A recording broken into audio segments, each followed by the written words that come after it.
আলু দিয়ে যে এত সুন্দর রুটি তৈরি করা হয় না দেখলে বুঝতেই পারবেন না, বাচ্চা থেকে বড় সকলেই খুবই পছন্দ করবে। নমস্কার বন্ধুরা, অমৃতাদি কুকিং চ্যানেলে সবাইকে স্বাগত জানিয়ে আবারও হাজির হয়েছি। তো যে সকল বন্ধুরা ইউটিউব চ্যানেল থেকে দেখছেন তারা প্লিজ চ্যানেলটাকে সাবস্ক্রাইব করে আমার পাশে থাকবেন, আর যারা ফেসবুক থেকে দেখছেন তারা পেজটাকে ফলো করে রাখবেন। আর স্কিপ না করে পুরো রেসিপিটি দেখা অনুরোধ রইল, লাইক দিয়ে ভিডিওটি দেখবেন। তো চলুন রেসিপিটি দেখে নেওয়া যাক। এখানে দেখুন আমি দুটোর মতো আলু নিয়েছি। তো এই আলুটাকে খুব ভালো করে কিন্তু আগে ম্যাশ করে নিতে হবে। তো এখানে আমি একটা গ্রেটার নিয়েছি, গ্রেটার দিয়ে খুব সুন্দর করে গ্রেট করে নিচ্ছি। এখানে বড় বড় করেও গ্রেট করে নিলে হবে, আর ছোট ছোট করেও কিন্তু গ্রেট করে নিলে হয়ে যাবে। যেহেতু এখানে আমি ম্যাশ করব তার জন্য হাত দিয়ে কিন্তু ম্যাশ করানো হয়ে যাবে। তো দেখুন এইভাবে কিন্তু আমি খুব সুন্দর করে আলুটাকে গ্রেট করে নিচ্ছি।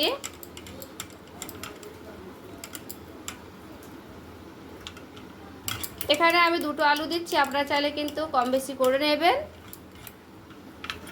এখানে দেখুন সবগুলো আলু কিন্তু আমার খুব ভালো করে গ্রেট করানো হয়ে গেছে। এবার দেখুন আলুটা কিন্তু খুব ভালো করে গ্রেট করে নিয়েছি। এরপরে এখানে আমি দিয়ে দিচ্ছি পরিমাণ মতো লবণ, দেখুন দিয়ে দিচ্ছি চিনি। এরপরে দেখুন দিয়ে দিচ্ছি এখানে আটা বা ময়দা, যে কোনো একটা দিতে গেলে কিন্তু হয়ে যাবে। এখানে আমি আটাই দিচ্ছি, বাটি মেপে মেপে কিন্তু আমি আটাটা দিয়ে দিলাম। আলুটার সঙ্গে একটু এভাবে দেখুন আমি মিশিয়ে নিচ্ছি। প্রথমে একটু আলুটার সঙ্গে এভাবে কিন্তু মাখিয়ে নিলে ভালো হবে, তার জন্য কিন্তু এখানে আমি এভাবে মাখিয়ে নেব। এখানে দেখুন খুব ভালো করে কিন্তু আমার আলুটার সঙ্গে আর আটার সঙ্গে মিশানো হয়ে গেছে। এরপরে আমি এখানে দিয়ে দিচ্ছি লিকুইড দুধ। এখানে আমি অল্প অল্প করে কিন্তু দুধ দিচ্ছি, আর এখানে দুধের পরিবর্তে কিন্তু জলও দিতে পারবেন। তো এখানে আমি অল্প অল্প করে দুধ দিয়ে খুব সুন্দর করে একটা ডো তৈরি করে নেব। তো এইভাবে কিন্তু খুব ভালো করে মাখিয়ে নিতে হবে। এরপরে দুধটাকে দিয়ে আমি খুব ভালো করে কিন্তু দেখুন এইভাবে মাখিয়ে নিচ্ছি আটাটাকে। আটাটা যত ভালো করে মাখাবেন তত কিন্তু এই রুটিগুলো ভালো হবে। আর এখানে অল্প অল্প করে কিন্তু দিতে হবে দুধটা, না হলে কিন্তু বেশি নরম হয়ে যাবে। তো অত বেশি যেন নরম না হয় তার জন্য কিন্তু আমি অল্প অল্প করে দিয়েছি। এখানে কিন্তু আমার খুব নরম নরম লাগছে। তো এখানে যদি নরম লাগে তবে কিন্তু এরপর আবার কিন্তু আটা ময়দা দিয়ে দিতে পারবেন এখানে। তো এখানে আমার অল্প করে কিন্তু লাগবে, তার জন্য আমি অল্প করে কিন্তু এইভাবে ছড়িয়ে নিলাম। এরপরে আবারও কিন্তু এইভাবে খুব ভালো করে মিশিয়ে নিচ্ছি। মিশিয়ে নিয়ে কিন্তু শুকনো আটা দিয়ে কিন্তু এইভাবে খুব ভালো করে ডলে নিতে হবে এই আটাটাকে। এখানে দেখুন খুব ভালো করে কিন্তু মাখানো হয়ে গেছে আমার আটাটা। আর দেখুন ডোটা কিন্তু করে নিয়েছি খুব ভালো করে।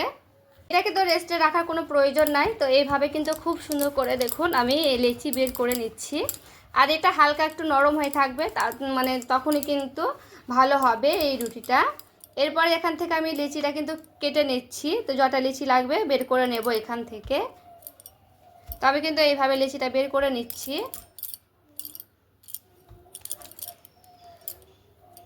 এখানে দেখুন মোট 5টা আমি লিচি বের করে নিয়েছি। এবার দেখুন চারটা বেলা নিয়ে নিয়েছি, আর খুব ভালো করে কিন্তু আমি ডোটাকে এইভাবে গোল করে নিচ্ছি। এরপরে গোল করানো হয়ে গেলে দিয়ে দিতে হবে ওপর থেকে শুকনো আটা ছড়িয়ে নিলাম। এরপরে এইভাবে আমি একটু চ্যাপটা করে নিয়েছি, আর এইভাবে আলতো হাতে কিন্তু আমি বেলে নেব। যেহেতু রুটি আলুর রুটি, তার জন্য কিন্তু একটু নরমই হবে এই আটাটা। আর বেশি আটা দিলে কিন্তু আলু আলু লাগবে না, তখন কিন্তু খেতে অতটা ভালো লাগবে না। তার জন্য আমি এইভাবে কিন্তু বেলে নিচ্ছি। আর এইভাবে কিন্তু গোল করে বেলে নিতে হবে খুব ভালো করে।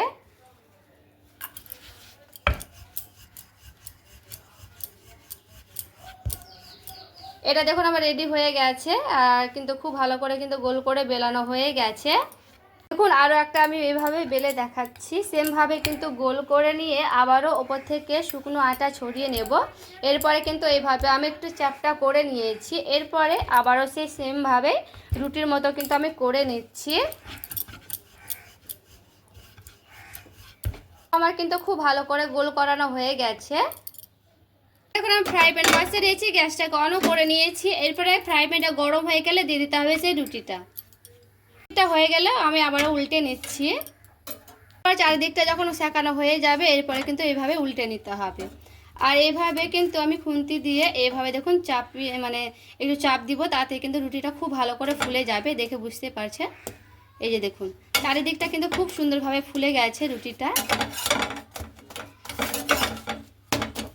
আর পুরোটাই কিন্তু এইভাবে সেঁকে নিতে হবে, না হলে কিন্তু কাঁচা কাঁচা লাগবে, অত ভালো লাগবে না। তখন দুই পিঠটা আমি খুব ভালো করে কিন্তু সেঁকে নিয়েছি।